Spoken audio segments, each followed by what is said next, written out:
Hello everyone, welcome back to my channel. I'm here to do some more missing murder women and children cases. I'm here to break the codes if I see any. I'm here to see where their bodies are located if they know, and I'm also here to see if they are alive, deceased, the body suited. We'll be talking about this young child named Gizzell. Gizzell Ford. 8 was tortured to death by father and grandmother. Fake father and grandmother. This is how she looks. Okay, the little girl and the fake grandma. Okay, let's begin. Big Mama is supposed to impart wisdom and yell at you when you aren't home by the time the street lights come on. It's a shout to my grandma. But before a little girl in Chicago, her grandmother will help in her life. In 2013, 8-year-old Gizzell Ford lost her life after she was murdered by those who were supposed to protect her.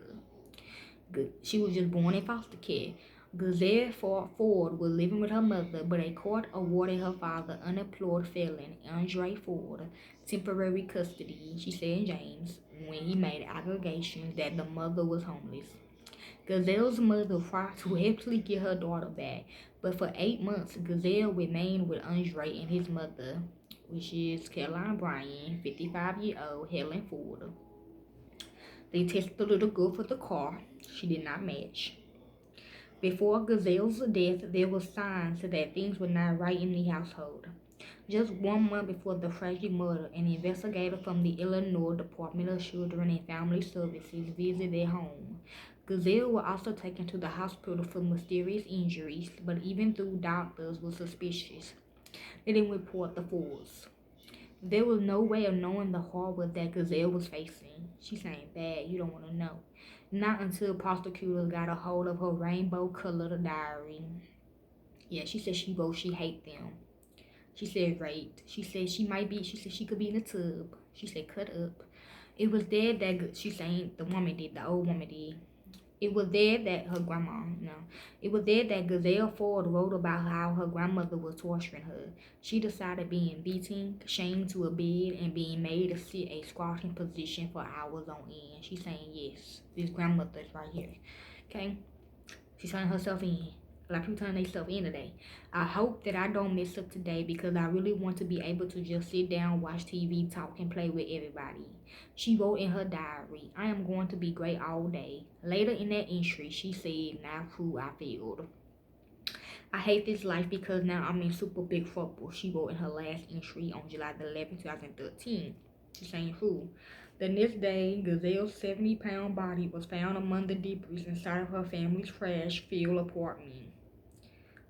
She's saying still shake, or she's saying all trash can. She was badly beaten and bruised, and maggots was coming out of a head wound. Knife, she's saying. She was strangled, but an autopsy showed that Gizzell was already dying due to kidney failure. They took it from her. The Fords wouldn't input in her body the fake grandma body. The Fords wouldn't let her sleep and refused to give her any food or water, which took a deadly toll on her frail body. Okay, she said that is her real grandma. She was dating James and stuff. She didn't want to die.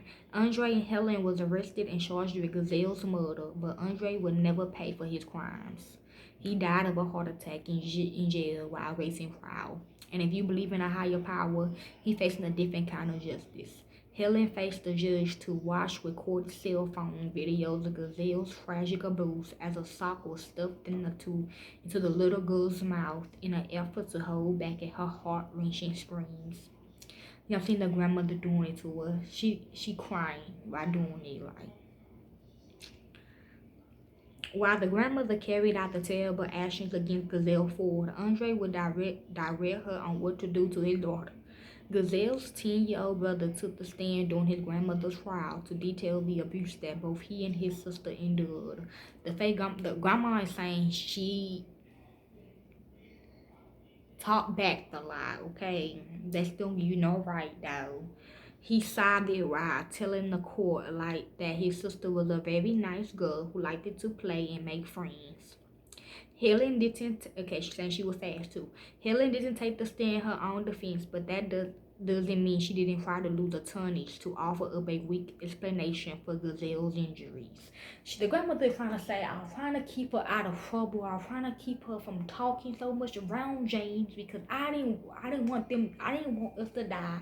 So it was my best bet to kill her just so we wouldn't die. Some shit. That's what she's saying. Helen said Gizzell would throw herself around and injure herself because she was a fragile, troubled young lady. According to Helen's public defender, she said the KKK, the judge didn't buy it. Helen was sentenced to spend the rest of her natural life in prison, which she is right now. And they saying, now they giving me the case, like, just go ahead and put her on death row. Like, what the fuck? Hell, I don't mind, okay? To the child, to Gizzell. Helen Ford did know how to say no. Like the movie Woman Thought I Lost. Judge Evelyn Clay said she knew how to say no to Gizzell. No water, no food, no sleep, no praise. She did not say yes to the basic requirements for human care. She's saying yes. Rest in peace, baby girl. You deserve so much. They what the grandma saying. Please share this story Gizzell Ford to continue the conversation about child abuse and the need to protect our babies. She was our sister and her life matters, okay? That's not how you protect your kids, okay? If y'all want to help with this case, y'all can. I don't do it for the fame or the money. I do because it's what I love to do. But if you want to donate to one of my non-profit organizations, y'all can. I did accept the job, okay?